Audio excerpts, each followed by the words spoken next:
Hi friends, once again welcome back to job updates Telugu YouTube channel. Daily job notifications మీరు miss అవ్వకుండా పొందడానికి ఈ video కింద కనిపిస్తున్న రెడ్ కలర్ సబ్స్క్రైబ్ బటన్ పైన క్లిక్ చేసి సబ్స్క్రైబ్ చేసుకోండి. అండ్ పక్కన వచ్చే బెల్ ఐకాన్ పైన క్లిక్ చేస్తే డైలీ జాబ్ అప్డేట్స్ అనేవి మీకు రావడం జరుగుతుంది.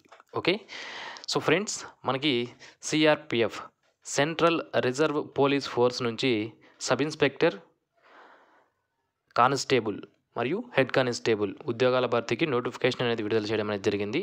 మొత్తం 700కు పైగా వేకెన్సీస్ అయితే ఉన్నాయి. గ్రూప్ బి మరియు group C non ministerial non gazetted వేకెన్సీస్కి అయితే నోటిఫికేషన్ అనేది సెంట్రల్ రిజర్వ్ పోలీస్ ఫోర్స్ వారు రిలీజ్ చేయడం అనేది జరిగింది. దీనికి సంబంధించి ఆంధ్రప్రదేశ్ అండ్ తెలంగాణకి సంబంధించిన మేల్ ఫీమేల్ క్యాండిడేట్స్ ఎవరైతే ఉన్నారో వాళ్ళందరూ కూడా అప్లై చేసుకోవచ్చు. పోస్టింగ్స్ వచ్చి మనకి ఎనీవేర్ ఇన్ ఇండియాలో ఉండే అవకాశం అయితే ఉంటుంది. ఒకవేళ మన టైం బాగుండి లక్ బాగుంటే మన రాష్ట్రంలోనే మనకి పోస్టింగ్స్ అనేవి కూడా ఇచ్చే అవకాశం అయితే ఉంటుంది. ఈ దేశవ్యాప్తంగా ఈ సెంట్రల్ రిజర్వ్ పోలీస్ ఫోర్స్ ఏదైతే ఉందో ఇది దేశవ్యాప్తంగా ఉంటుంది. ప్రతి ఒక్క రాష్ట్రంలో కూడా మనకి సెంట్రల్ రిజర్వ్ పోలీస్ ఫోర్స్ వాళ్ళు ఉంటారు. అక్కడ కూడా మీకు పోస్టింగ్స్ అయితే ఇచ్చే అవకాశాలు అయితే ఉంటాయి. దీనికి సంబంధించినటువంటి ఆన్లైన్ అప్లికేషన్స్ అనేవి మనకి 27/7/2020 నుంచి అప్లికేషన్స్ అనేవి స్టార్ట్ అవుతాయి. ఆన్లైన్ కాదు, ఆఫ్లైనే. Okay, so closing date of application ఎప్పుడు అంటే మనకి 31/8/2020. రిటర్న్ ఎగ్జామినేషన్ ఎప్పుడు ఉండే అవకాశం ఉంది అంటే 20/12/2020 ఉండే అవకాశం ఉంది. ఒకవేళ డేట్స్లో చేంజ్ వస్తే మన ఛానల్ ద్వారా నేను మీకు తెలియజేస్తాను. ఓకే, సో ఈ పోస్టులని స్టార్టింగ్లో టెంపరీ పొజిషన్స్ అనేవి ఉంటాయి. తర్వాత పర్మనెంట్ అనేది తప్పకుండా పర్మనెంట్ అనేది చేస్తారు వేకెన్సీస్ అన్నీ కూడా. ఇక్కడ చాలా రకాల పోస్టులు అయితే ఉన్నాయి. వాటన్నిటికి సంబంధించి ఒక్కొక్క పోస్టుకు సంబంధించిన క్వాలిఫికేషన్స్ ఏంటి, ఎన్ని పోస్టులు ఉన్నాయి, శాలరీ ఎంత ఉంటుంది, క్వాలిఫికేషన్, ఏజ్ ఎంత ఉంటుంది, అన్ని డీటెయిల్స్ అనేది ఇప్పుడు వరుసకి నేను చెప్పుకుంటూ వెళ్తాను. సో మీరు స్కిప్ చేయకుండా చూస్తే మీకు ఏ పోస్టులు ఎలిజిబిలిటీ ఉంటుంది అనేది మీకు క్లారిటీగా అర్థం అవడం జరుగుతుంది. ఓకే, ఫస్ట్ పోస్ట్ వచ్చి మనకి ఇన్స్పెక్టర్ డైటీషియన్ అండుజోడు ఒక వేకెన్సీ ఉంది. 44,900 నుంచి 1,42,400 శాలరీని మెన్షన్ చేశారు. బీఎస్సీ హోమ్ సైన్స్ లేదా హోమ్ ఎకనామిక్స్ ఎవరైతే చేస్తుంటారో వాళ్ళు దీనికి అప్లై చేసుకోవచ్చు. బీఎస్సీతో పాటుగా డిప్లొమా ఇన్ డైటిట్స్ ఎవరైతే చేస్తుంటారో వాళ్ళు దీనికి అప్లై చేసుకునే అవకాశం అయితే ఉంటుంది. అప్ టు 30 years వరకు ఉన్న వాళ్ళు దీనికి అప్లై చేసుకోవచ్చు. ఓకే, సో ఏజ్ రిలాక్సేషన్ సంబంధించి ఈ పోస్టులకు ఏజ్ రిలాక్సేషన్ కూడా ఉంటుంది. ఎస్సీ ఎస్టీ వాళ్ళకి 5 years ఏజ్ రిలాక్సేషన్ అనేది ఉంటుంది. ఓబీసీ వాళ్ళకి 3 years అప్రైజ్ రిలాక్సేషన్ అనేది వర్తించడం జరుగుతుంది అన్ని పోస్టులకు సంబంధించి. ఓకే, అండ్ నెక్స్ట్ వన్ వచ్చి మనకి సబ్ ఇన్స్పెక్టర్ స్టాఫ్ నర్సు. మొత్తం మనకి 175 వేకెన్సీస్ ఉన్నాయి. అండుజోడు 81, ఓబీసీ 40, ఎస్సీ 26, ఎస్టీ 11, అలాగే ఎకనామికలీ వీకర్ సెక్షన్ సంబంధించి 17 వేకెన్సీస్ ఇవ్వడం జరిగింది. లెవెల్ 6th పే మ్యాట్రిక్స్ ద్వారా 35,400 నుంచి 1,12,400 వరకు మనకి శాలరీ మెన్షన్ చేశారు. ఇంటర్మీడియట్ పాస్ అయి ఉండాలి. దాంతోపాటుగా 3.5 years course in diploma general nursing midwifery ఏదైతే ఉంటుందో అది పాస్ అయి ఉండాలి. అలాగే తప్పనిసరిగా వాళ్ళ నర్సింగ్ సర్టిఫికేట్ నర్సింగ్ చేసినటువంటి మిడ్వైఫ్ ఏదైతే ఉందో దాన్ని సెంట్రల్ నర్సింగ్ కౌన్సిల్ లేదా స్టేట్ నర్సింగ్ కౌన్సిల్ ద్వారా రిజిస్ట్రేషన్ అనేది చేసుకొని ఉండాలి. అప్ టు 30 years వరకు ఉన్న వాళ్ళు దీనికి అప్లై చేసుకునే అవకాశం అయితే ఉంటుంది. నెక్స్ట్ వేకెన్సీ వచ్చి మనకి సబ్ ఇన్స్పెక్టర్ రేడియోగ్రాఫర్. దీనికి సంబంధించి మొత్తం 8 వేకెన్సీస్ ఉండగా అండుజోడు 4, ఓబీసీ 3, ఎస్సీ 1, ఎస్టీ మరియు ఎకనామికలీ వీకర్ సెక్షన్ వాళ్ళకి పోస్టులు అయితే రిజర్వ్ చేయబడలేదు. వాళ్ళు అండర్ కేటగిరీలో ఉన్న 4 పోస్టులకు పోటీ అనేది పడవచ్చు. లెవెల్ 6 పే మ్యాట్రిక్స్ ద్వారా 35,400 నుంచి 1,12,400 వరకు శాలరీ అనేది మెన్షన్ చేశారు. ఇంటర్మీడియట్ లేదా 10+2 విత్ సైన్స్ స్ట్రీమ్ ఏదైతే ఉంటుందో లేదా ఈక్వలెంట్ క్వాలిఫికేషన్ ఉంటే కూడా దీనికి అప్లై చేసుకోవచ్చు. డిప్లొమా లేదా సర్టిఫికేట్ ఇన్ రేడియో డయాగ్నోసిస్ ఎవరైతే చేస్తుంటారో వాళ్ళు దీనికి అప్లై చేసుకోవచ్చు. అప్ టు 30 years వరకు ఉన్న వాళ్ళు దీనికి అప్లై చేసుకునే అవకాశం అయితే ఉంటుంది. నెక్స్ట్ వేకెన్సీ వచ్చి మనకి సబ్ ఇన్స్పెక్టర్ ఫార్మాసిస్ట్ సంబంధించి మొత్తం 84 వేకెన్సీస్ ఉన్నాయి. ఈ 84 వేకెన్సీస్లో 35 అండుజోడు, OBC 17, SC 14, ST 10, economically weaker section వాళ్ళకి 8 పోస్టులు రిజర్వ్ చేయబడి ఉన్నాయి. లెవెల్ 5 పే మ్యాట్రిక్స్ ద్వారా 29,200 నుంచి 92,300 వరకు శాలరీ అనేది మెన్షన్ చేయడం అనేది జరిగింది. 12th క్లాస్ పాస్ అయి ఉండాలి లేదా ఈక్వలెంట్ క్వాలిఫికేషన్ ఉండాలి. దాంతోపాటుగా 2 years డిప్లొమా ఇన్ ఫార్మసీ చేసి ఉండాలి. తప్పనిసరిగా ఫార్మాసిస్ట్ యాక్ట్ ఏదైతే ఉందో 1948 ప్రకారం రిజిస్ట్రేషన్ అనేది చేసుకొని ఉండాలి. 20 నుంచి 25 సంవత్సరాల మధ్యలో ఉన్న క్యాండిడేట్స్ దీనికి అప్లై చేసుకునే అవకాశం అయితే ఉంటుంది. నెక్స్ట్ అసిస్టెంట్ సబ్ ఇన్స్పెక్టర్ ఫిజియోథెరపిస్ట్కి సంబంధించి 5 వేకెన్సీస్ ఉన్నాయి. అండర్వుడ్ 2 ఓబీసీకి పోస్టు రిజర్వ్ చేయబడలేదు. ఎస్సీ 2 ఎస్టీకి ఒక పోస్టు రిజర్వ్ చేయబడి ఉంది. లెవెల్ 5 పే మ్యాట్రిక్స్ ద్వారా 29,200 నుంచి 92,300 మధ్యలో శాలరీ అనేది ఉంటుంది. ఇంటర్మీడియట్ 10+2 సైన్స్ సబ్జెక్ట్స్లో పాస్ అయి ఉండాలి. బ్యాచులర్ ఇన్ ఫిజియోథెరపీ లేదా 3 ఇయర్స్ డిప్లొమా ఇన్ ఫిజియోథెరపీ చేసిన వాళ్ళు దీనికి అప్లై చేసుకునే అవకాశం అయితే ఉంటుంది. 20 నుంచి 25 సంవత్సరాల మధ్యలో ఉన్న క్యాండిడేట్స్ దీనికి అప్లై చేసుకోవచ్చు. నెక్స్ట్ వేకెన్సీ వచ్చి మనకి assistant sub inspector dental technician. మొత్తం 4 వేకెన్సీస్ ఉండగా అండర్వుడ్ 3 ఎస్టీకి ఒక పోస్టు రిజర్వ్ చేయబడి ఉంది. ఇందులో లెవెల్ 5 పే మ్యాట్రిక్స్ ద్వారా 29,200 నుంచి 92,300 వరకు శాలరీ అనేది మెన్షన్ చేశారు. 10th class with science as a subject. 10th క్లాస్లో సైన్స్ సబ్జెక్ట్ అనేది చదివి ఉండాలి లేదా ఈక్వలెంట్ క్వాలిఫికేషన్ ఉండాలి. 2 years of dental hygienist course చేసిన వాళ్ళు దీనికి అప్లై చేసుకునే అవకాశం అయితే ఉంటుంది. తప్పనిసరిగా డెంటల్ కౌన్సిల్ ఆఫ్ ఇండియా ద్వారా రికగ్నైజేషన్ అనేది పొంది ఉండాలి. 20 నుంచి 25 సంవత్సరాల మధ్యలో ఉన్న క్యాండిడేట్స్ ఈ పోస్టులకు అప్లై చేసుకోవచ్చు. నెక్స్ట్ వేకెన్సీ వచ్చి మనకి assistant sub inspector laboratory technician. మొత్తం 64 వేకెన్సీస్ ఉన్నాయి. 28 అండర్వుడ్, ఓబీసీకి 15, ఎస్సీకి 10, ఎస్టీ వారికి 5, అలాగే ఎకనామికల్ వీకర్ సెక్షన్ వాళ్ళకి 6 వేకెన్సీస్ రిజర్వ్ చేయబడి ఉన్నాయి. లెవెల్ 5 పే మ్యాట్రిక్స్ ద్వారా 29,200 నుంచి 92,300 వరకు శాలరీ మెన్షన్ చేశారు. 10th క్లాస్ లేదా 10th క్లాస్ పాస్ అయి ఉండాలి. సైన్స్ సబ్జెక్ట్ అనేది తప్పనిసరిగా 10th క్లాస్లో ఉండాలి. డిప్లొమా లేదా సర్టిఫికేట్ ఇన్ మెడికల్ ల్యాబొరేటరీ ఎవరైతే చేస్తుంటారో వాళ్ళు దీనికి అప్లై చేసుకోవచ్చు. 20 నుంచి 25 సంవత్సరాల మధ్యలో ఉన్న క్యాండిడేట్స్ అప్లై చేసుకునే అవకాశం అయితే ఉంటుంది. నెక్స్ట్ వేకెన్సీ వచ్చి మనకి assistant sub inspector electro cardiography technician. ఒక వేకెన్సీ ఉంది. అండర్వుడ్ 29,200 నుంచి 92,300 వరకు శాలరీ అనేది మెన్షన్ చేశారు. 10th విత్ సైన్స్ సబ్జెక్ట్ అనేది చదివి ఉండాలి. Certificate in electro cardiography technology చేసి ఉండాలి. 20 నుంచి 25 సంవత్సరాల మధ్యలో ఉన్న క్యాండిడేట్స్ దీనికి అప్లై చేసుకోవచ్చు. నెక్స్ట్ వేకెన్సీ వచ్చి మనకి హెడ్ కానిస్టేబుల్ ఫిజియోథెరపీ లేదా అసిస్టెంట్ నర్సింగ్ అసిస్టెంట్ మెడిక్ సంబంధించి 88 వేకెన్సీస్ ఉన్నాయి. 35 అండర్వుడ్, 25 ఓబీసీ, ఎస్సీకి 13, ఎస్టీకి 6, ఎకనామికల్ వీకర్ సెక్షన్కి సంబంధించి 9 వేకెన్సీస్ ఇవ్వడం జరిగింది. లెవెల్ 4 పే మ్యాట్రిక్స్ ద్వారా 25,500 నుంచి 81,100 శాలరీ అనేది మెన్షన్ చేయడం జరిగింది. 12th పాస్ లేదా ఈక్వలెంట్ క్వాలిఫికేషన్ అనేది తప్పనిసరిగా ఉండాలి. 2 ఇయర్స్ డిప్లొమా లేదా సర్టిఫికేట్ కోర్స్ అనేది ఫిజియోథెరపీలో చేసి ఉండాలి. డిజైరబుల్ క్వాలిఫికేషన్ అనేది అడగడం జరిగింది. ఇక్కడ డిజైరబుల్ అంటే అది ఉన్నా లేకపోయినా పర్లేదు. ఒకవేళ డిజైరబుల్ క్వాలిఫికేషన్ లేని క్యాండిడేట్స్ ఉంటే ఓన్లీ ఎసెన్షియల్ క్వాలిఫికేషన్ ఉన్న వాళ్ళు మాత్రమే తీసుకోవడం జరుగుతుంది. ఇది మీరు గుర్తుపెట్టుకోవాలి. 1 year experience in the field అనేది అడిగారు. హాస్పిటల్ లేదా ఇన్స్టిట్యూట్కి సంబంధించి ఎక్స్పీరియన్స్ అనేది ఉండాలి. 18 నుంచి 25 సంవత్సరాల మధ్యలో ఉన్న క్యాండిడేట్స్ దీనికి అప్లై చేసుకోవచ్చు. నెక్స్ట్ హెడ్ కానిస్టేబుల్ ఏఎన్ఎం లేదా మిడ్ వైఫ్ సంబంధించి 3 వేకెన్సీస్ ఉన్నాయి. అన్నీ కూడా అండర్వుడ్ వేకెన్సీస్. 25,500 నుంచి 81,100 వరకు శాలరీ అనేది మెన్షన్ చేశారు. ఇంటర్మీడియట్ లేదా ఈక్వలెంట్ క్వాలిఫికేషన్ అనేది ఉండాలి. 2 years diploma in auxiliary nurse midwife ఎవరైతే చేస్తుంటారో వాళ్ళు అప్లై చేసుకునే అవకాశం అయితే ఉంటుంది. 18 నుంచి 25 సంవత్సరాల మధ్యలో ఉన్న క్యాండిడేట్స్ ఎలిజిబుల్ అనేది అవుతారు. Next head constable dialysis technician సంబంధించి 8 వేకెన్సీస్ ఉన్నాయి. అండర్వుడ్ 5, ఓబీసీ 2, ఎస్సీ ఒక పోస్టు రిజర్వ్ చేయబడింది. 25,500 నుంచి 81,100 వరకు శాలరీ మెన్షన్ చేశారు. ఇంటర్మీడియట్ లేదా ఈక్వలెంట్ క్వాలిఫికేషన్ ఉండాలి. డిప్లొమా ఇన్ డయాలిసిస్ టెక్నిక్స్లో పాస్ అయి ఉండాలి. 18 నుంచి 25 సంవత్సరాల మధ్యలో ఉన్న క్యాండిడేట్స్ దీనికి అప్లై చేసుకోవచ్చు. Next head constable junior X-ray assistant 84 vacancies ఉన్నాయి. అండర్వుడ్ 35, ఓబీసీ 23, ఎస్సీ 12, ఎస్టీ 6, అలాగే ఎకనామికల్ వీకర్ సెక్షన్ సంబంధించి 8 వేకెన్సీస్ ఉన్నాయి. 10th క్లాస్లో తప్పనిసరిగా సైన్స్ సబ్జెక్ట్స్ అనేవి చదివి ఉండాలి.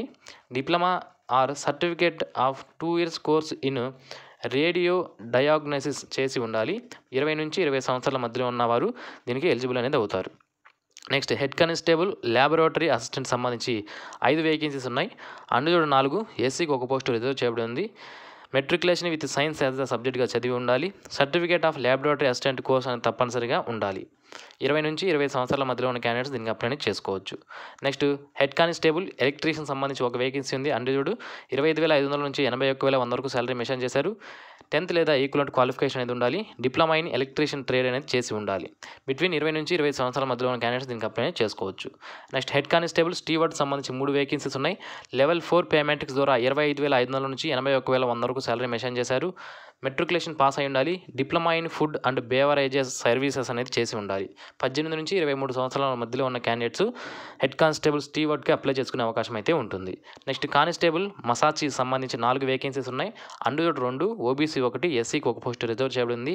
లెవెల్ 3 పే మ్యాట్రిక్స్ ద్వారా 21,700 నుంచి 69,100 వరకు శాలరీ మెన్షన్ చేశారు. 10th పాస్ అయి ఉండాలి. 2 years ఎక్స్పీరియన్స్ అనేది సిమిలర్ జాబ్ సంబంధించి హోటల్ లేదా రెస్టారెంట్ సంబంధించి ఎక్స్పీరియన్స్ అనేది ఉండాలి. మెడికల్గా ఫిట్గా ఉండాలి. 18 నుంచి 23 సంవత్సరాల మధ్యలో ఉన్న క్యాండిడేట్స్ దీనికి అప్లై చేసుకోవచ్చు. 1/8/2020 నాటికి ఏజ్ డీటెయిల్స్ అన్ని చూసుకోవాల్సి ఉంటుంది. నెక్స్ట్ కానిస్టేబుల్ కుక్కు సంబంధించి మొత్తం 116 వేకెన్సీస్ అనేది ఉన్నాయి. ఈ 116 వేకెన్సీస్ సంబంధించి unreserved 44 vacancies, OBC 33, SC 20, ST వారికి 7, ఎకనామికలీ వీకర్ సెక్షన్ వారికి 12 వేకెన్సీస్ రిజర్వ్ చేయబడి ఉన్నాయి. లెవెల్ 3 పే మ్యాట్రిక్స్ ద్వారా 21,700 నుంచి 69,100 మధ్యలో శాలరీ అనేది ఉంటుంది. 10th పాస్ అయి ఉండాలి. 18 నుంచి 23 సంవత్సరాల మధ్యలో ఉన్న క్యాండిడేట్స్ అప్లై చేసుకోవచ్చు. అలాగే 1 year ఎక్స్పీరియన్స్, కుకింగ్లో 1 year ఎక్స్పీరియన్స్ అనేది తప్పనిసరిగా ఉండాలి. ఓకే, నెక్స్ట్ మెడికల్గా ఫిట్గా ఉండాలి. నెక్స్ట్ వన్ వచ్చి మనకి కానిస్టేబుల్ సఫాయి కర్మచారి 121 వేకెన్సీస్ అనేవి ఉన్నాయి. అండర్వుడ్ 50, ఓబీసీ 39, ఎస్సీ 12, ఎస్టీ వారికి 8, అలాగే ఎకనామికలీ వీకర్ సెక్షన్ వారికి 12 వేకెన్సీస్ రిజర్వ్ చేయబడి ఉన్నాయి. 10th పాస్ అయి ఉండాలి. ఇంగ్లీష్ అండ్ హిందీ లేదా లోకల్ లాంగ్వేజ్ సంబంధించి రీడింగ్ అండ్ రైటింగ్ అనేది తప్పనిసరిగా వచ్చి ఉండాలి. షుడ్ బి మెడికల్గా ఫిట్గా ఉండాలి. 18 నుంచి 23 సంవత్సరాల మధ్యలో ఉన్న వాళ్ళు దీనికి అప్లై చేసుకోవచ్చు. నెక్స్ట్ కానిస్టేబుల్ ధోబీ లేదా వాషర్మ్యాన్ 5 వేకెన్సీస్ ఉన్నాయి. అండర్వుడ్ 2, ఓబీసీకి 3 వేకెన్సీస్ ఉన్నాయి. లెవెల్ 3 పే మ్యాట్రిక్స్ ద్వారా 21,700 నుంచి 69,100 వరకు శాలరీ అనేది మెన్షన్ చేశారు. 10th పాస్ అయి ఉండాలి. 1 year ఎక్స్పీరియన్స్, ధోబీగా 1 year ఎక్స్పీరియన్స్ అనేది ఉండాలి. 18 నుంచి 23 సంవత్సరాల మధ్యలో ఉన్న క్యాండిడేట్స్ దీనికి అప్లై చేసుకోవచ్చు. అండ్ మెడికల్గా ఫిట్గా ఉండాలి. నెక్స్ట్ కానిస్టేబుల్ వాటర్ క్యారియర్ సంబంధించి 10th పాస్ అయి ఉండాలి లేదా ఈక్వలెంట్ క్వాలిఫికేషన్ ఉండాలి. అలాగే physical and medical standards general డ్యూటీకి సంబంధించి, కానిస్టేబుల్ జనరల్ డ్యూటీకి సంబంధించి నేను చెప్తాను మీకు ఫిజికల్ స్టాండర్డ్స్ ఏమేమి ఉండాలని. ఆ విధంగా ఉండాలి. వాటర్ క్యారియర్ ట్రేడ్ ప్రొఫిషియంట్ అనేది ఉండాలి. వాటర్ క్యారియర్ ట్రేడ్కి సంబంధించి ప్రొఫిషియంట్గా అంటే దాని గురించి తెలిసి ఉండాలి. లెవెల్ 3 పే మ్యాట్రిక్స్ ద్వారా 21,700 నుంచి 69,100 వరకు శాలరీ మెన్షన్ చేశారు. 18 నుంచి 23 సంవత్సరాల మధ్యలో ఉన్న క్యాండిడేట్స్ దీనికి అప్లై చేసుకోవచ్చు. నెక్స్ట్ కానిస్టేబుల్ టేబుల్ వై సంబంధించి 1 వేకెన్సీ ఉంది. అండర్వుడ్ మెట్రికులేషన్ పాస్ అయి ఉండాలి. నాట్ లెస్ 1 year ఎక్స్పీరియన్స్ అనేది ఉండాలి. మెడికల్గా ఫిట్గా ఉండాలి. 18 నుంచి 23 సంవత్సరాల మధ్యలో ఉన్న క్యాండిడేట్స్ అప్లై చేసుకోవచ్చు. నెక్స్ట్ ఇక్కడ మనకి వెటర్నరీకి సంబంధించి కొన్ని పోస్టులు ఉన్నాయి. హెడ్ కానిస్టేబుల్ వెటర్నరీకి సంబంధించి 3 వేకెన్సీస్ ఉంటే అండర్వుడ్ వేకెన్సీస్ అన్ని 25,500 నుంచి 81,100 వరకు శాలరీ మెన్షన్ చేశారు. 10+2 with science, physics, chemistry, biology చదివినటువంటి ఏదైతే ఉంటుందో ఎంపీసీ ఉంటుందో దాన్ని పాస్ అయి ఉండాలి. ఈక్వలెంట్ క్వాలిఫికేషన్ ఉన్న కూడా అప్లై చేసుకోవచ్చు. Degree or diploma certification of minimum 1 year డ్యూరేషన్తో వెటర్నరీ థెరపీటిక్ చేసినటువంటి ఎక్స్పీరియన్స్ అనేది ఉండాలి. 18 నుంచి 25 సంవత్సరాల మధ్యలో ఉన్న క్యాండిడేట్స్ అప్లై చేసుకోవచ్చు. హెడ్ కానిస్టేబుల్ ల్యాబ్ టెక్నీషియన్ సంబంధించి 1 వేకెన్సీ ఉంది. అండర్వుడ్ 25,500 నుంచి 81,100 వరకు శాలరీ అనేది ఉంటుంది. 10+2 సైన్స్ సబ్జెక్ట్స్ అనేవి పాస్ అయి ఉండాలి. 18 నుంచి 25 సంవత్సరాల మధ్యలో ఉన్న క్యాండిడేట్స్ అప్లై చేసుకోవచ్చు. 2 years diploma or certificate course in veterinary lab technician అనేది చేసి ఉండాలి. 1 year ఎక్స్పీరియన్స్ అనేది ఉండాలి. హెడ్ కానిస్టేబుల్ రేడియోగ్రాఫర్కి సంబంధించి 1 వేకెన్సీ ఉంది. లెవెల్ 4 పే మ్యాట్రిక్స్ ద్వారా 25,500 నుంచి 81,100 వరకు శాలరీ మెన్షన్ చేశారు. 10+2 with science, physics, chemistry, biology చేసిన వాళ్ళు లేదా ఈక్వలెంట్ క్వాలిఫికేషన్ ఉన్న వాళ్ళు దీనికి అప్లై చేసుకోవచ్చు. డిగ్రీ లేదా diploma certificates programmes in veterinary radiography చేసిన వాళ్ళు అప్లై చేసుకునే అవకాశం అయితే ఉంటుంది. డిజరబుల్ క్వాలిఫికేషన్ వచ్చి 1 year ఎక్స్పీరియన్స్ అని అడిగారు. 18 నుంచి 25 సంవత్సరాల మధ్యలో ఉన్న క్యాండిడేట్స్ దీనికి అప్లై చేసుకోవచ్చు. ఓకే, సో ఓకే, ఇక్కడ మనకి ఏదైతే ఓపెన్ డిగ్రీస్ ఎవరైతే చేసుంటారో, డిస్టెన్స్ ఎడ్యుకేషన్లో ఎవరైతే చదివి ఉంటారో వాళ్ళు చదివినటువంటి కోర్సులు ఏవైతే ఉన్నాయో అవి డిస్టెన్స్ ఎడ్యుకేషన్ కౌన్సిల్ IGNOU ద్వారా ఏవైతే డిస్టెన్స్ ఎడ్యుకేషన్ వాళ్ళు చదివిన కాలేజీలు కానీ యూనివర్సిటీలు కానీ ఏవైతే ఉన్నాయో అవి డిస్టెన్స్ ఎడ్యుకేషన్ కౌన్సిల్ IGNOU ద్వారా తప్పనిసరిగా గుర్తింపు పొంది ఉండాలి. అప్పుడు మాత్రమే వాళ్ళ సర్టిఫికేట్స్ని పరిగణలోకి తీసుకుంటారు. ఓకే, ఇది ఇక్కడ నోట్ 1లో ఇచ్చారు. నోట్ 2కి సంబంధించి candidates who have not acquired the desirable qualification. ఇప్పుడు మనం చెప్పుకున్న వాటిలో క్వాలిఫికేషన్ తప్పనిసరిగా ప్రతి ఒక్క క్వాలిఫికేషన్ కూడా ఉండాలి. ఒకవేళ లేదు అంటే వాళ్ళు అప్లై చేయకండి. ఎందుకంటే రిజెక్ట్ చేసే అవకాశం ఉంది కాబట్టి మీరు అప్లై చేయాల్సిన అవసరం లేదు. క్వాలిఫికేషన్ ఉంటే పూర్తిగా క్వాలిఫికేషన్ మీకు తప్పనిసరిగా ఉంటే మీరు అప్లై చేసుకోవచ్చు అని మనకి మెన్షన్ చేశారు. Next candidate selected for appointment are liable to serve anywhere in India territory and అబ్రాడ్లో కూడా వర్క్ చేయాల్సి ఉంటుంది. ఎనీవేర్ ఇన్ ఇండియాలో వర్క్ చేయాలి, అలాగే యూనియన్ టెరిటరీస్లో కూడా వర్క్ చేయాల్సి ఉంటుంది, లేదా అబ్రాడ్స్లో కూడా ఇతర దేశాల్లో కూడా కొన్నిసార్లు వర్క్ చేయాల్సి ఉంటుంది. The post are combatised purely temporary, చెప్పాను మీకు స్టార్టింగ్లోనే, టెంపరీ బేసిస్ పైన ఉంటాయి. అండ్ మనకి తప్పనిసరిగా పర్మనెంట్ అనేది చేస్తారు. మీరు దాంట్లో ఎటువంటి ఆలోచనలు పెట్టుకోవాల్సిన అవసరం అనేది లేదు. సో నెంబర్ ఆఫ్ వేకెన్సీస్ని ఇంక్రీజ్ లేదా డిక్రీజ్ చేసే అవకాశం అయితే ఉంటుంది అడ్మినిస్ట్రేటివ్ రీజన్స్ వలన. నెక్స్ట్ పెన్షన్ స్కీమ్ కూడా సెంట్రల్ గవర్నమెంట్ ఎంప్లాయీస్కి ఏదైతే పెన్షన్ స్కీమ్ ఉందో అది కూడా సెలెక్టెడ్ క్యాండిడేట్స్కి అప్లికేబుల్ అవుతుంది అంటున్నారు.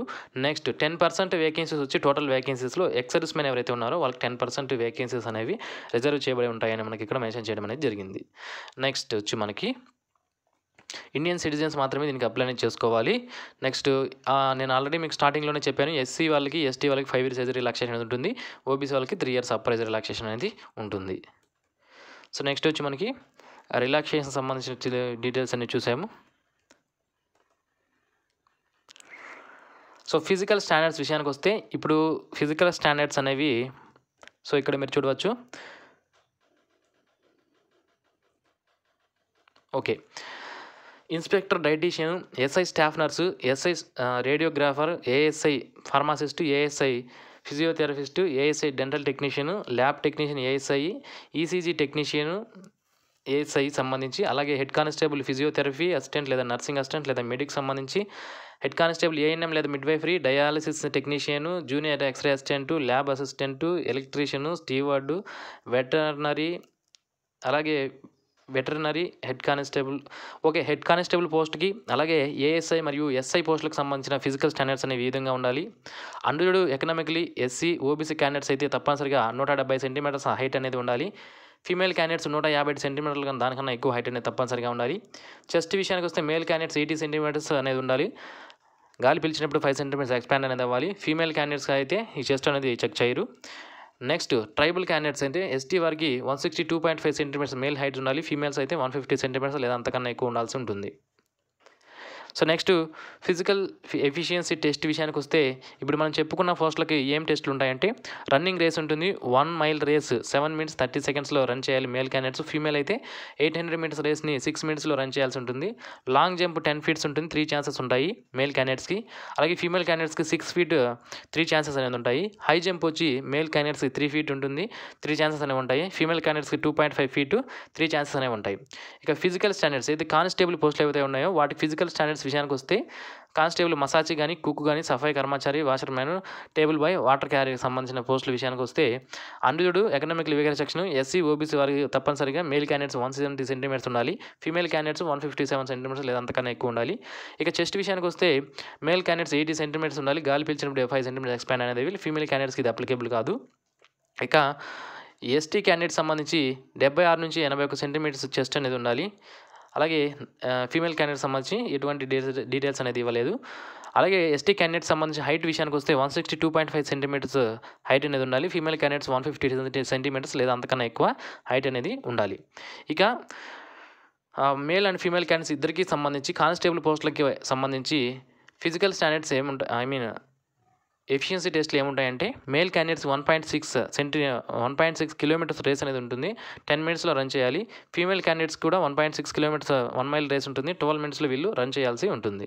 ఓకే, సో ఫిజికల్ స్టాండర్డ్ టెస్ట్కి సంబంధించి ఇక్కడ మనకు కొన్ని డీటెయిల్స్ అనేది కండిషన్స్ ఆఫ్ ఎక్సర్విస్ మెన్కి సంబంధించిన డీటెయిల్స్ అనేది ఇక్కడ ఇచ్చారు, వాళ్ళు చూడవచ్చు. ఇక రిటన్ ఎగ్జామినేషన్ సంబంధించిన ఎక్కడెక్కడ ఉంటాయంటే న్యూఢిల్లీ, హైదరాబాద్, గౌహతి, జమ్మూ, ప్రయాగ్రాజ్, అజ్మీర్, నాగ్పూర్, ముజఫర్పూర్, పల్లీపురంలో మనకి ఎగ్జామినేషన్ సెంటర్స్గా ఇవ్వడం జరిగింది. ఎగ్జామినేషన్ ఫీజు విషయానికి వస్తే మేల్ క్యాండిడేట్స్ ఎవరైతే ఉన్నారో వాళ్ళు అండర్డ్ కానీ, ఎకనామికల్ వీకర్ సెక్షన్ కానీ, ఓబీసీ వాళ్ళు 200 రూపాయల ఫీజు అనేది పే చేయాలి గ్రూప్ బి పోస్టులకు సంబంధించి. ఇక గ్రూప్ సి పోస్టుల విషయానికి వస్తే 100 రూపాయల ఫీజు అనేది పే చేయాల్సి ఉంటుంది. ఎస్సీ ఎస్టీ క్యాండిడేట్స్ ఎటువంటి ఫీజు పే చేయాల్సిన అవసరం లేదు. ఈ ఫీజు అనేది ఇండియా పోస్టల్ ఆర్డర్స్ లేదా బ్యాంక్ డిమాండ్ డ్రాఫ్ట్ ద్వారా మీరు ఫీజు అనేది పే చేయాల్సి ఉంటుంది. ఎవరి పేరు పైన ఫీజు అనేది పే చేయాలంటే DIGP group centre CRPF Bhopal payable at SBI Bangrasia, దీనిపైన ఈ పేరు మనకి ఏదైతే ఉందో దాని పేరు పైన మీరు ఫీజు అనేది నేషనలైజ్డ్ బ్యాంక్లో కానీ, ఇండియన్ పోస్టల్ ఆర్డర్ ద్వారా లేదా పోస్ట్ ఆఫీస్లో కానీ మీరు ఈ ఫీజు అనేది పే చేయాల్సి ఉంటుంది. ఓకే, సో అప్లికేషన్ సంబంధించిన డీటెయిల్స్ అనేది ఆల్రెడీ మీకు మెన్షన్ చేశాను. అలాగే నోటిఫికేషన్ సంబంధించి మీరు ఈ last date for receipt of application, మీరు అప్లికేషన్ పంపించడానికి లాస్ట్ డేట్ వచ్చి మనకి 31/8/2020. ఏ అడ్రస్కి పంపించాలంటే DIGP group centre, CRPF Bhopal, village Bangrasia, Huzur, Bhopal 462045 ఈ అడ్రస్కి మీరు మీ అప్లికేషన్స్ అనేవి పంపించాల్సి ఉంటుంది. ఇక స్టేజ్ వైజ్ రిక్రూట్మెంట్ ప్రోగ్రామ్ ఏ విధంగా ఉంటుంది అనేది ఇప్పుడు మనం చూద్దాం. మనకి 2 స్టేజెస్ అనేవి ఉంటాయి. ఫస్ట్ స్టేజ్ సంబంధించి ఫిజికల్ స్టాండర్డ్ టెస్ట్ అనేది ఉంటుంది. ఈ ఫిజికల్ స్టాండర్డ్ టెస్ట్లో మనకి ఏమేమి టెస్ట్ చేస్తారు, హైట్ అండ్ చెస్ట్ అనేది టెస్ట్ చేయడం జరిగింది. నెక్స్ట్ ఫిజికల్ ఎఫిషియన్సీ టెస్ట్ అనేది ఉంటుంది. ఈ ఫిజికల్ ఎఫిషియన్సీ టెస్ట్కి సంబంధించి నేను ఆల్రెడీ మీకు చెప్పాను, ఏమేమి రన్నింగ్స్ ఉంటాయి, లాంగ్ జంప్, వాటికి సంబంధించిన డీటెయిల్స్ అనేది ఇంతకుముందే మీకు తెలియజేశాను. నెక్స్ట్ స్టేజ్ 2లో మనకి క్వాలిఫై క్యాండిడేట్స్ ఎవరైతే ఉంటారో వాళ్ళకి రిటన్ ఎగ్జామినేషన్ అనేది కండక్ట్ చేస్తారు. అంటే స్టేజ్ 1 ఎవరైతే క్వాలిఫై అవుతారో physical measurement test, physical efficiency టెస్ట్లో క్వాలిఫై అయిన తర్వాత వాళ్ళలో క్వాలిఫై అయిన వాళ్ళని రిటన్ ఎగ్జామినేషన్కి పిలవడం అనేది జరుగుతుంది. ఈ రిటన్ ఎగ్జామినేషన్ వచ్చి మనకి 100 క్వశ్చన్స్ ఉంటాయి. ఈచ్ క్వశ్చన్ వచ్చి 1 మార్క్ క్యారీ చేస్తుంది. 2 అవర్స్ ఎగ్జామ్ డ్యూరేషన్ అనేది ఉంటుంది. సిలబస్ వచ్చి మనకి general intelligence and reasoning 10 questions, general awareness 10 questions, numerical aptitude 15 questions, English లేదా హిందీ కాంప్రహెన్షన్ 15 క్వశ్చన్స్ అనేవి ఉంటాయి. మీడియం ఆఫ్ ఎగ్జామినేషన్ వచ్చి మనకి ఇంగ్లీష్ లేదా హిందీలో ఉంటుంది. ఓకే, నెక్స్ట్ పార్ట్ బిలో ఏముంటుంది, ఇప్పుడు మనం చెప్పుకున్నది పార్ట్ ఏ. పార్ట్ బికి సంబంధించి questions will be of confirmed profession. మీ ట్రేడ్ ఏదైతే ఉందో, మీరు ఏ టైప్ ఆఫ్ పోస్ట్కి అప్లై చేస్తున్నారు అనే దాన్ని బట్టి మీకు దాని నుంచి మరో 50% క్వశ్చన్స్ అనేవి రావడం అనేది జరుగుతుంది. Okay, so next minimum qualifying marks కూడా మనకి ఇక్కడ ఇచ్చారు. Inspector, SI, ASI, head constable సంబంధించి 15% అనేది అండర్డ్ economical weaker section, ex service men వాళ్ళకి రావాలి. ఎస్సీ ఎస్టీ ఓబీసీ వాళ్ళకి 45% మార్క్స్ లేదా అంతకన్నా రావాలి. కానిస్టేబుల్ విషయానికి వస్తే అండర్డ్ economical weaker section, ex service మెన్కి అయితే 45% లేదా అంతకన్నా ఎక్కువ మార్కులు రావాలి. ఎస్సీ ఎస్టీ ఓబీసీ వాళ్ళకి 40% లేదా అంతకన్నా ఎక్కువ మార్కులు రావాల్సి ఉంటుంది. మల్టిపుల్ చాయిస్ టైప్ క్వశ్చన్స్ అనేవి ఉంటాయి. నెక్స్ట్ ట్రేడ్ టెస్ట్ అనేది ఉంటుంది. స్టేజ్ 3లో మనకి ట్రేడ్ టెస్ట్ అనేది ఉంటుంది మరియు డాక్యుమెంట్ వెరిఫికేషన్ అనేది ఉంటుంది. ఈ ట్రేడ్ టెస్ట్కి సంబంధించి ఏముంటాయంటే మనకి 20 మార్కులకి క్వాలిఫైయింగ్ నేచర్ మాత్రమే ఉంటుంది. ఇది జస్ట్ క్వాలిఫై అయ్యారా లేదా అని మాత్రమే ఈ ట్రేడ్ టెస్ట్లో చూస్తారు. 20 మార్కులకి ట్రేడ్ టెస్ట్ అనేది కండక్ట్ చేయడం జరుగుతుంది. ఈ 20 మార్కులకు సంబంధించి 10 మార్కులు వచ్చి మనకి హ్యాండ్లింగ్ ఆఫ్ టూల్స్, ఒక్కొక్క పోస్ట్కి సంబంధించి టూల్స్ హ్యాండ్లింగ్ ఏ విధంగా ఉంది, ఎక్విప్మెంట్ హ్యాండ్లింగ్ ఏ విధంగా ఉంది అనేది టెస్ట్ చేస్తారు. నెక్స్ట్ 5 మార్క్స్ వచ్చి నాలెడ్జ్ అబౌట్ టూల్స్, ఆ టూల్స్కి సంబంధించిన నాలెడ్జ్ మీకు ఎంత మాత్రం ఉంది అనేది 5 మార్క్స్కి చెక్ చేయడం జరుగుతుంది. నెక్స్ట్ ఎక్స్పీరియన్స్ సంబంధించి ఇంకో 5 మార్కులు అనేది కలుపుతారు. ఓకే, 5 ఇయర్స్ ఎక్స్పీరియన్స్ అనేది ఉంటే 5 మార్కులు, 4 ఇయర్స్ ఉంటే 4 మార్కులు ఇలా కలుపుతారు. ఓకే, సో 20 మార్కులకు సంబంధించి మీరు సబ్ ఇన్స్పెక్టర్ పోస్టులకి, assistant sub inspector, head constable పోస్టులకు అయితే అండర్డ్ economical weaker section, ex service men అయితే 20 మార్కుల్లో 10 మార్కులు తెచ్చుకోవాల్సి ఉంటుంది. ఓబీసీ, ఎస్సీ, ఎస్టీ క్యాండిడేట్స్ అయితే 20 మార్కులు 9 మార్కులు తెచ్చుకుంటే కూడా సరిపోతుంది. నెక్స్ట్ కానిస్టేబుల్ పోస్టులకి విషయానికి వస్తే అండర్డ్ economical weaker section, ex service men అయితే 20 మార్కుల్లో 8 మార్కులు తెచ్చుకోవాలి. ఓబీసీ, ఎస్సీ, ఎస్టీ వాళ్ళు అయితే 20లో 7 మార్కులు తెచ్చుకున్నా కూడా ఈ కానిస్టేబుల్ పోస్టులకి సరిపోవడం జరుగుతుంది. సో ఎలిజిబుల్ క్యాండిడేట్స్ ఎవరైతే ఉన్నారో వాళ్ళకి మెడికల్ ఎగ్జామినేషన్ అనేది కండక్ట్ చేస్తారు. ఫిట్ ఆర్ అన్ఫిట్, దీంట్లో కూడా జస్ట్ క్వాలిఫైయింగ్ నేచరే. ఫిట్ అయ్యారా లేదా అన్ఫిట్టా, ఫిట్ అయితే తీసుకుంటారు, అన్ఫిట్ అయితే తొలగించడం అనేది జరుగుతుంది. ఓకే, సో ఇది ఫ్రెండ్స్ ఈ నోటిఫికేషన్ సంబంధించినటువంటి పూర్తి వివరాలు. మరిన్ని ఇలాంటి డైలీ జాబ్ అప్డేట్స్ మీరు మిస్ అవ్వకుండా ఉండడానికి మన ఛానల్కి అయితే సబ్స్క్రైబ్ చేసుకోండి. డైలీ జాబ్ అప్డేట్స్ అనేవి మీకు ఈ విధంగా ప్రతి ఒక్క నోటిఫికేషన్ కూడా క్లియర్గా ఇప్పుడు నేను ఏ విధంగా అయితే మీకు ఎక్స్ప్లెయిన్ చేశానో ఆ విధంగానే మీకు ఎక్స్ప్లెయిన్ చేయడం అనేది జరుగుతుంది. ఇది అప్లికేషన్ ఫాము. ఈ అప్లికేషన్ ఫామ్ మనకి నోటిఫికేషన్లో ఉంది. నేను సపరేట్గా కూడా మీకు వీడియో కింద డిస్క్రిప్షన్లో ప్రొవైడ్ చేస్తాను. సో అక్కడ నుంచి డౌన్లోడ్ చేసుకొని ఫిలప్ చేసి నేను చెప్పినటువంటి అడ్రస్ ఏదైతే ఉందో అడ్రస్కి మీ అప్లికేషన్స్ అనేవి 31/8/2020 లోపు రీచ్ అయ్యే విధంగా మీరు అక్కడికి పంపించాల్సి ఉంటుంది. మరిన్ని ఇలాంటి డైలీ జాబ్ అప్డేట్స్ మిస్ అవ్వకుండా ఉండడానికి ఛానల్కి సబ్స్క్రైబ్ చేసుకోండి. ఈ వీడియో మీకు నచ్చినట్లయితే లైక్ చేయండి. ఈ వీడియోని తప్పకుండా మీ ఫ్రెండ్స్తో షేర్ చేయండి. Thank you. Have a nice day.